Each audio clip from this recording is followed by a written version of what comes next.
ukiangalia mazingira katika hii Kenya yetu saa hii kuna shida kali, na shida ni kwamba we are experiencing floods. Maji imejaa kila pahali, na saa ile imejaa hivi watu wengine wanashindwa kwa nini patterns za mvua zimebadilika. Ni kwa sababu watu walikosa kulinda mazingira yetu, na wale walikosa pale nyuma ndio unaona saa ingine mvua inakuja mingi, saa ingine mvua inakaa miaka 2 haijanyesha, na hiyo yote imesababishwa kwa sababu tumeharibu mazingira. Na tukiendelea na kurudisha mazingira pahali ilikuwa, the percentage of the forest cover within this country, then we can be able to harvest enough water and we shall reduce the rain patterns to the way they should be.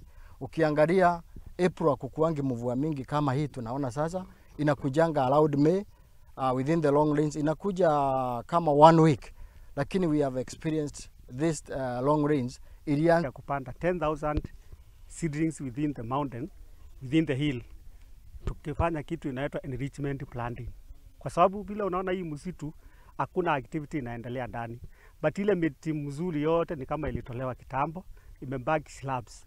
That's why we are doing now enrichment planting, tukiweka the valuable trees zile zinaweza kuwa kubwa.